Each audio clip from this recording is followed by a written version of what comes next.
Тэмээний ноос бэлтгэх технологи. Дэлхийд нэг бөхтөө, хос бөхтөө гэсэн хоёр янзын тэмээ байдаг.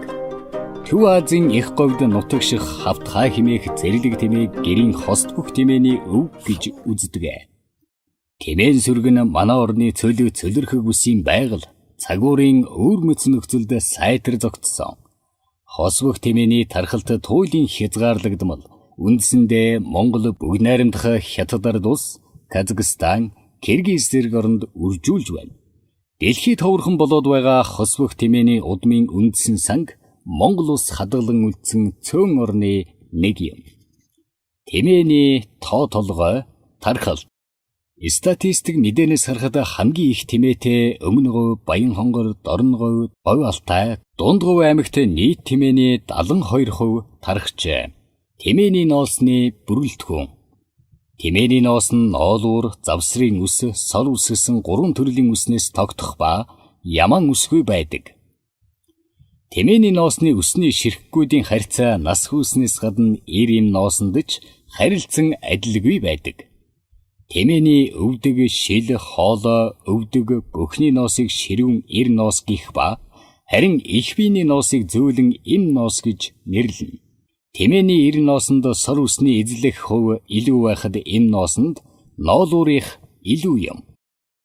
Бэлтгэлийн стандарт, чанарын үзүүлэлт. Тэмээний ноосны ангиллал. Биеийн хэсгээр нь 1 их биеийн ноос, 2 зогдор ноос гэж ангилна. Их биеийн ноосыг өнгөөр нь цагаан шаргал, бор шаргал, улбар шаргал, хүрэн. Гадаад байдал бохирдолд орно. Хэвийн хогтой. Тэмээний их биеийн ноосны чанарын үзүүлэлт. Чанарын анги Монголын хаан ширхэгт ноолуур усны дундаж нарийн 17 хүртэл микрон. Үндсэн шаардлага 80-аас дээш. Чанарын анги 1. Ноолуур усны дундаж нарийн 17.1-ээс 19. Үндсэн шаардлага 70-аас дээш. Чанарын анги 2. Ноолуур усны дундаж нарийн 19.1-ээс дээш микрон. 60-аас дээш. Тэмээний их биеийн ноосны өнгө. Өнгө цагаан шаргал. Ноолуур ус, сор ус нь цагаан, шаргал, цайвар. Бор шаргал, улбар шаргал. Ноолуур ус нь цайвар шаргал, сор ус нь ухаа, улбар шаргал. Хүрэн, улаан, хар хүрэн, боронгийн ноос холилдсон. Тэмээний зогдор ноосны чанар. Зогдор ноосны төрөл урт 200-аас дээш мм. Зогдор ноосны төрөл богино 200 хүртэл мм. Тэмээний ноос бэлтгэх арга, технологи. Хавар тэмээний ноос хөндөрч гуйжиж ундаг. Хөндөрж эхлэнгүүтээ хяргахгүй бол ноосоо хайчихдаг.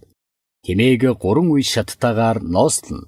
Эхний ээлжид эр ноос буюу зогдор, өвдөг, шил, өрөвлөгийн ноосыг 4-р сарын 15-ны дотор, дараагийн ээлжид энэ ноосыг 4 сарын 1-ээс 5-р сарын 15-ны хооронд, хамгийн сүүлд хом, их биеийн шуумал ноос, бүхний эр ноосыг 5-р сарын 15-наас 6-р сарын 20-ны хооронд авдаг.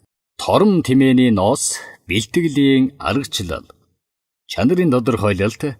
Дээд ноолуур усны ширхэгтийн дундаж нарийн голч нь 17 микрон хүртэл, ноолуур агуулмж нь 80%-аас дээш. Тэмээний ангиллал, нас, тором, 1 настай тэмээ. Бэлтгэлийн арга, сэрмэн хайчилж самнах. Ноолуур усны ширхэгтийн дундаж нарийн голч нь 17.1-ээс 19 микрон хүртэл, ноолуур агуулмж нь 70%-аас дээш. Өсвөр нас 2-оос 3 настай тэмээ. Сэрмэн хайчилж самнах. 2. Ноолуур усны ширхэгтийн дундаж нарийн голч нь 19.1 микроноос дээш, ноолуур агуулмж нь 60%-аас дээш.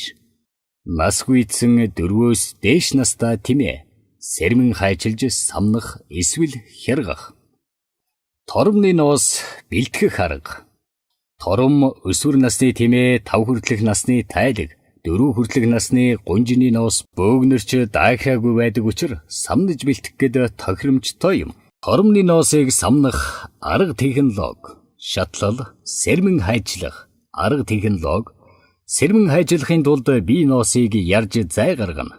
Гарсан зайгаар харахад төг хэлбэрийн бут хүснүүдийн доод хэсэг нь цайвар өнгөтэй байх бөгөөд энэ нь ноол үр ус юм. Бие биесээ эргэс ялгарах зааг хэсгээр ноол үр усны оройгоор ноол үр уснээс илүү гарсан сор хялгас усыг хайчаар сэрмэн хайчлана. Самнах. Ноол үр уснээс илүү гарсан урт сор усыг сэрмэн хайчилсны дараа торомны их бие, далны ар, хүзүүний хажуу хэсгийн ноосыг ярьж зай гаргаж байгаа зориулалтын самаар самнаж авна. Ноос ноолуурыг савлаж, хаяглах, хадгалах, тээвэрлэх. Савлах. Дээр заасан аргачлалын дагуу өнгөөр ангилж, чанараар зэрэглэж бэлтгэсэн ноос ноолуурыг сайтар сэгсэрч, өв сургамлыг нь түүж цэвэрлээд шуудаанд савлна. Өвс шивээ, зангуу, өрбөс, эрдэс холц, илэс шороо, хужир, борзоонтой ихтэй хогтоо ноос ноолуурыг тусад нь савлна. Хаяглах. Шуудаа уут, савн дээр ноос ноолуурын төрөл, чанар, өнгө, тоо хэмжээ, бэлтгэгчийн нэр зэргийг заавал бичсэн байна. Хаягийг уут савныхаа хоёр булангийн аль нэг тал дээр үг үсэг тоог тод харагдахаар амархан арилахгүй зориулалтын будаг бихээр бичнэ. Хадгалах. Савлсан ноос ноолуурыг шалнаас дээш 15 см өндөрлсөн тавиур дээр ханнаас 1.5 м-ийн дотогш зайд агуулах буюу зориулалтын газар хурааж хадгална. Савлсан ноосыг ил задгаа бүтээлэг сөөргүй агуулхад хадгалахыг хориглоно. Тээвэрлэх.